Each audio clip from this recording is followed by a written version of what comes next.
हतो वा प्राप्यसि स्वर्गः जित्वा वा भोक्ष्यसे महीम् तस्मात् उत्तिष्ठ कौन्तेय युद्धाय कृतनिश्चयः। इस श्लोक के माध्यम से श्री कृष्ण जी अर्जुन को अपना काम पूरी निष्ठा के साथ करने की प्रेरणा देते हैं।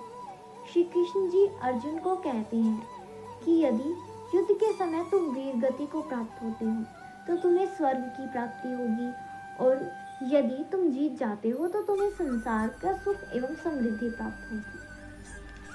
श्री कृष्ण जी अर्जुन से कहते हैं कि अर्जुन उठो और अपने कर्तव्य का पालन करो, अपने धर्म का पालन करो, यानी युद्ध करो। श्री कृष्ण जी यहाँ हमें वर्तमान कार्य के परिणामों के बारे में बताते हैं।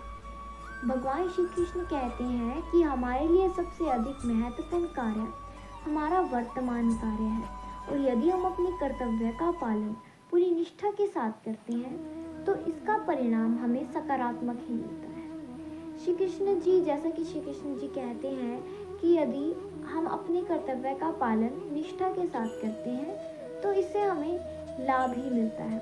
उसी प्रकार श्री कृष्ण जी कहते हैं कि हमें अपना कर्म करना चाहिए, फल की चिंता नहीं करनी चाहिए। इसी को समझाने के लिए मैं श्री कृष्ण जी की मधुर वाणी में बोले गए एक और श्लोक को प्रस्तुत करना चाहूँगी।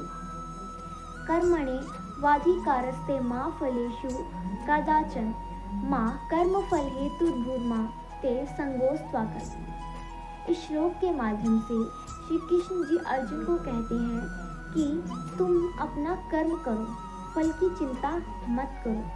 फल पर तुम्हारा नियंत्रण नहीं है, तो इसलिए फल की चिंता करना व्यर्थ है। यह श्लोक हमारे जीवन में अत्यंत महत्वपूर्ण स्थान निभाता है। यह श्लोक जीवन के हर पहलू में लागू होता है, चाहे वो पढ़ाई हो, चाहे नौकरी हो, चाहे रिश्ते हो या कोई भी अन्य काम। यह श्लोक हमें सिखाता है कि यदि हम अपने कार्य को फल की चिंता किए बिना पूरे दृढ़ निश्चय के साथ करते हैं तो इससे हमें सफलता एवं मन की शांति अवश्य प्राप्त होती है। यह दोनों श्लोक न केवल आध्यात्मिक रूप से बल्कि ये व्यवहारिक जीवन में भी हमारे लिए अत्यंत महत्वपूर्ण है। पहला श्लोक हमें सिखाता है कि हमें अपना प्रत्येक कार्य पूरी निडरता, साहस के साथ करना चाहिए। यदि हम अपने कार्य को अपनी पूरी निष्ठा के साथ करते हैं तो हमें उसका सकारात्मक परिणाम अवश्य मिलता है। उदाहरण के लिए, यदि एक विद्यार्थी परीक्षा में असफल हो जाता है तो उसे अनुभव एवं आत्मा की उन्नति मिलती है। यदि वह सफल हो जाता है तो उसे भौतिक सुख एवं आत्मा का सुख प्राप्त होता है। उसी प्रकार हमारा दूसरा श्लोक भी हमारे जीवन में बहुत ही अत्यंत महत्वपूर्ण स्थान निभाता है। यह श्लोक हमें सिखाता है कि हमें फल की चिंता किए बिना निस्वार्थ भाव से अपना कर्म करना चाहिए। हमारा पूरा ध्यान हमारे कर्म पर केंद्रित होना चाहिए। यदि हम तनावग्रस्त होकर अपने कर्म को करेंगे तो इससे हमें सफलता नहीं मिल पाएगी।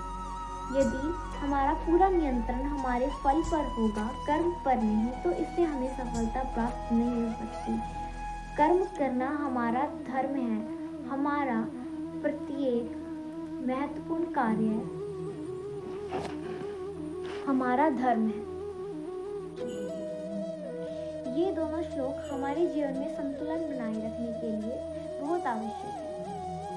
मैं अंत में यही कहना चाहूँगी कि इन सिद्धांतों को अपने जीवन में अपनाने से हम जीवन का शांति, संतुलन एवं सफलता प्राप्त कर सकते हैं। हम अपने जीवन को तनावग्रस्त रहकर जी सकते हैं। हम अपने जीवन में सफलता प्राप्त कर सकते हैं। जय श्री कृष्ण। राधे।